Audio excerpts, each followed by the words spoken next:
My name is Zara Okafor, and I'm 32 years old. I work as a senior associate at a mid-sized architecture firm in downtown Ottawa, the kind of place where the coffee is always burnt and the deadlines are always yesterday, and I have loved every single minute of it since I started there 4 years ago. I tell you this not because it matters to the story exactly, but because understanding who I was by the time any of this happened is the only way to understand why I reacted the way I did. 18 months before that afternoon at the Glebe Farmers Market, I signed my divorce papers on a Wednesday in February. Outside the lawyer's office on Elgin Street, the temperature was -22 with the wind chill, and I remember standing on the sidewalk afterward, thinking that the cold felt honest in a way the previous 3 years of my marriage had not. Liam and I had tried. I want to be clear about that. We had tried couples counseling at a clinic in the Byward Market area, tried a weekend away in Prince Edward County that turned into 48 hours of polite silence, tried the kind of careful, exhausted conversations that two people have when they already know the answer, but are not ready to say it out loud. In the end, we signed the papers and split the condo in Centertown down the middle and went our separate ways, and I told myself it was the beginning of something rather than the end. What I did not expect was his mother. I had known her for 6 years by then. She came with a smile that never quite reached her eyes, the kind of woman who compliments your haircut in a way that makes you feel terrible about your haircut. She never liked me. I knew it from the first Thanksgiving dinner at her house in Canada, where she seated me at the corner of the table, closest to the kitchen, and spent the evening asking Liam's university friends about their career plans, while I sat 2 feet away with a glass of wine and a plate of turkey I hadn't asked for. She was not cruel in any way you could point to. That was the thing. It was always just slightly off, slightly tilted, like a picture hanging 2 degrees crooked, that nobody else in the room noticed. When Liam and I separated, she was not subtle about where she stood. But by the time I ran into her that Saturday in September, I had genuinely stopped thinking about her. I had a new apartment in Hintonburg with high ceilings and a balcony where I grew tomatoes in the summer. I had a promotion I'd been working toward for 2 years. I had friends I actually saw on weekends, not friends of Liam's who happened to be around. I had rebuilt my life into something I actually recognized, piece by piece, and most mornings I woke up feeling like myself in a way I hadn't in years. The market was busy the way it always is on a Saturday morning in September. That specific kind of Ottawa busy where half the city has decided that buying heirloom tomatoes is a personality. I was there for sourdough from the baker I'd been going to since university, maybe some peaches if they had the good Ontario ones left. That was the entire scope of my plan for the morning. She was standing near the flower stall. I saw her before she saw me. She was with a woman I didn't recognize, someone her age, and she was laughing at something. And for a moment I thought about turning left instead of right, and going to the bread stall from the other direction. I thought about it for about 3 seconds. I kept walking. She spotted me when I was maybe 15 feet away, and I watched her face do the thing it always did, that small recalibration, like she was deciding which version of herself to use. She settled on gracious. "Zara," she said. "My goodness. Hi," I said. She looked me over the way she always had. Not obviously, just enough. "You look well," she said, which with her always meant something slightly different than the words themselves. Her friend was watching with the mild interest of someone who'd heard about me before. "Liam mentioned he ran into you last month," she said, as if this were natural small talk. "He said you seemed to be keeping busy." I nodded. I had exactly nothing to say to that. She tilted her head and something shifted in her expression, something I recognized. She had been saving something. I could see it the way you can sometimes see a wave forming before it reaches shore. "I do hope you're doing all right," she said, her voice softening in a way that was somehow worse than if she'd just been direct. "It can't be easy watching him move on the way he has. He's so happy now. Really, genuinely happy. I haven't seen him like this in years, if I'm being honest." She paused, just long enough. "He's seeing someone. Did you know? She's lovely. She works in healthcare, very accomplished. They met at his cousin's wedding in Whistler back in June." Another pause. "I think she might be the one." A mother knows. She smiled at me. Her friend smiled at me. There was a child nearby crying about something, and a busker somewhere down the row playing a cover of a song I couldn't quite place. And I was standing there at the farmer's market on a Saturday morning, with a tote bag and a woman I had never liked telling me that my ex-husband had found the love of his life 4 months after our divorce was finalized, and that a mother knows. What I felt standing there was not what she expected. I know that now, and I think I knew it then. I wasn't devastated. I wasn't even particularly surprised. What I felt, honestly, was something quieter and stranger than that. Something almost like pity, though I didn't want to call it that yet. Good for him, I said. She blinked. That was not the response she had been prepared for. I mean it, I said. I hope he's happy. She opened her mouth to say something else, something to sharpen the point she thought she had already made, and that was when I heard my name from somewhere to my left. I turned. The man walking toward me was tall, wearing a gray wool jacket, holding a paper bag that I happened to know contained an almond croissant from the same stall I bought my sourdough from every single week. His name was Daniel Reyes, and 6 months earlier he had appeared in my life in the most boring and ordinary way possible, which was that we were both late to the same neighborhood association meeting about the proposed bike lane expansion on Wellington Street West. And we ended up standing at the back of the community center together, making quiet jokes about the overhead projector, and then going for coffee after and talking until the cafe closed. He was the director of urban sustainability for the city of Ottawa. He had spent 4 years before that working on transit infrastructure planning with the federal government, and before that he had done his graduate degree at the University of Toronto and his undergrad at McGill.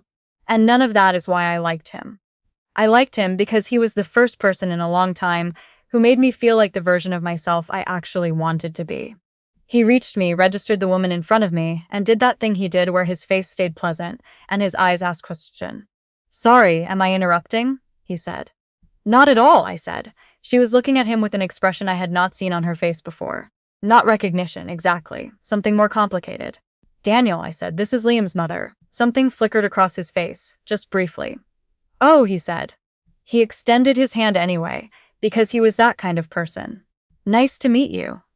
She shook it, and I could see her trying to place him, trying to figure out where he fit in whatever version of my life she had been carrying around in her head since February. Daniel works for the city, I said, which was true and also, it turned out, relevant in ways I had not planned for. Because what I did not know, standing there with my tote bag and my ex-mother-in-law and the September sunlight coming down through the market tent, was that earlier that week, the city of Ottawa had released its preliminary decision on the Carling Avenue Corridor development proposal. A major mixed-use development project that Liam's firm, the small commercial real estate company where he'd been a partner for 3 years, had staked a significant amount of its near-term pipeline on. The proposal had been in review for 8 months. Liam's firm had been counting on the green light. The city had declined to approve it. I did not know this yet. Daniel hadn't mentioned it because work stayed at work, and we had spent the previous Saturday hiking in Gatineau Park and cooking dinner at my apartment and not talking about municipal development proposals, because that is what normal weekends are like when you are actually happy. I found out the way she did. From Daniel himself, about 45 seconds later, his phone buzzed. He glanced at it, made a face I recognized as his work face, and said, "Sorry, I have to take this. It's my deputy. The Carling decision announcement is getting picked up by the news, and apparently they want a statement before noon." He looked at me. "Give me 2 minutes." He stepped back a few feet, turned slightly, and took the call. I watched her face. I watched it happen in pieces, the way sometimes things fall slowly enough that you can actually observe each stage. First, just the word Carling, which might have meant nothing. Then the word decision, which might have meant anything. Then the recognition, arriving like cold water, as she put together who Daniel was, and what department he ran, and what the Carling decision had meant for her son's company, and what it meant that the woman she had just spent 3 minutes trying to quietly dismantle was standing in the Saturday morning sunshine, holding a tote bag, next to the person who had signed off on it. She did not say anything. For perhaps the first time in the 6 years I had known her, she did not say anything at all. Her friend was looking at her sideways now, with the uncertain expression of someone who had expected a very different kind of morning. Daniel came back, slipping his phone into his jacket pocket. "All sorted," he said. "Sorry about that." He looked at me the way he always did, that particular look I was still getting used to, and said, "Are you ready? I thought we could grab breakfast after the bread." "Absolutely," I said. I looked at her. She was still standing there, holding the same bunch of dahlias she'd been holding when I first spotted her, and she looked smaller somehow, or maybe that was just the light changing. "It was good to see you," I said, and I meant it without any cruelty, because I was genuinely surprised to find that I meant it. "Tell Liam I said hi." She said something. I think it was "of course." I'm honestly not sure. Daniel and I walked toward the bread stall, and he waited until we were a few steps away before he said quietly, "She's the one, isn't she?" "The mother." "Yes," I said. "Are you okay?" I thought about it for a real second, the way you do when someone who knows you asks a question like that and actually wants the true answer. "I am," I said. "I really am." He bought his croissant, and I bought my sourdough, and we found a bench near the canal, and split a coffee from the market stand and sat in the September sun for a while, not saying much. And I thought about how strange it is that the moments that are supposed to break you sometimes just don't. I had spent a long time bracing for impact. The first year after the separation, I had been waiting for the grief to hit differently, for some wave of it to come back and finish what it started. I had been careful with myself in the way you are when you're not entirely sure of the ground beneath you. And somewhere between February and now, between the frozen sidewalk outside the lawyer's office and this bench by the Rideau Canal on a Saturday in September, the ground had become solid without me noticing. I want to tell you something about her, about my ex-mother-in-law, because I think about her differently now than I used to. I think she genuinely believed, standing at that flower stall, that she was delivering a verdict. That the information she had about Liam's new relationship was a kind of weapon, something that would arrive in me and do damage she could quietly walk away from. And what I have come to understand, more clearly than I understood anything in the years when I was trying to fit myself into a family that did not want me, is that the people who try to make you feel small have to believe you are small in order for it to work. She had been carrying around an image of me since February, probably since much longer than that, and that image had nothing to do with who I actually was. It never did. What I lost when my marriage ended was real. I don't want to pretend otherwise. There were nights in that first winter that were genuinely hard, the kind of hard that doesn't make for a tidy anecdote. There were mornings when I drove to work on the 417 and thought about all the versions of my life that had closed and felt the loss of them in a way that was sharp and specific and mine. You don't build 6 years of something and walk away without carrying pieces of it. But what I found on the other side of all of that was something I hadn't expected. Not just Daniel, though that was its own particular gift. It was the version of myself I had been putting on hold. The one who took on the big projects at work instead of the safe ones. The one who called her sister on a Tuesday for no reason. The one who could spend a Saturday morning at a farmer's market in the September sunlight and feel, without qualification, like she was exactly where she was supposed to be. The woman at the flower stall had wanted to take that from me. She had polished the attempt for months, maybe longer. She had shown up to the Glebe Farmers Market on a Saturday morning and found me, and she had delivered her lines with the precision of someone who had rehearsed them, and what she got in return was nothing she had prepared for. She got me, unbothered. She got Daniel and his work phone and the Carling Avenue development decision. She got the look on her own face when the pieces came together. And then she got a bunch of dahlias and a walk back to her car, and I genuinely hoped the flowers were nice. I walked home from the market that afternoon along the canal path, and the air had that particular quality that September air in Ottawa gets when summer is ending but hasn't quite admitted it yet, warm at the edges and cool underneath, and I thought about how much energy I had spent. In the years when I was trying to be enough for a family that had already decided I wasn't. The meetings where I laughed at jokes I didn't find funny. The holidays where I brought exactly the kind of gift I'd been given signals about and still somehow got it wrong. The careful, exhausting work of making myself palatable to someone who had no intention of being satisfied.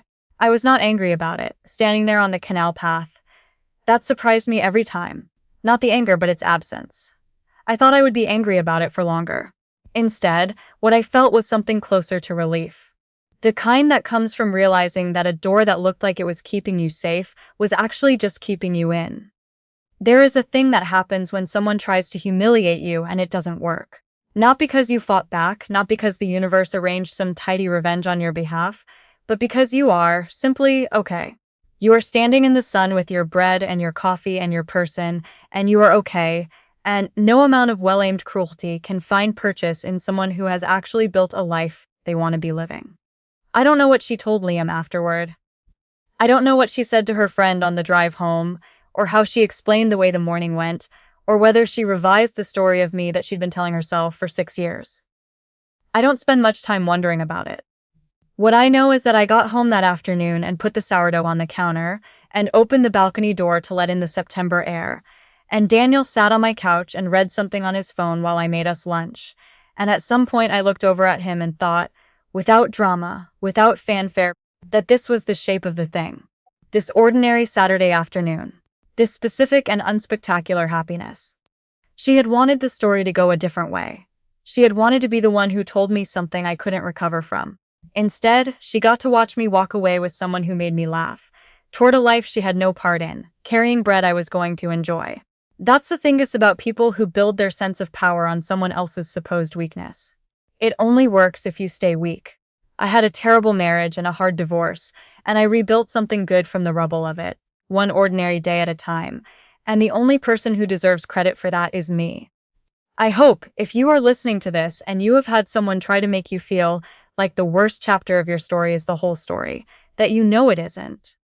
I hope you know that the version of you that comes out the other side of the thing you are surviving right now is someone you will be genuinely glad to meet. I have been glad to meet her. I meet her in the mirror every morning, and I think, quietly and without drama, that she turned out all right. If this story landed somewhere real for you, I would love to have you along for the next one. I'm here every week, and so is the next story, and the one after that, and I'll see you then.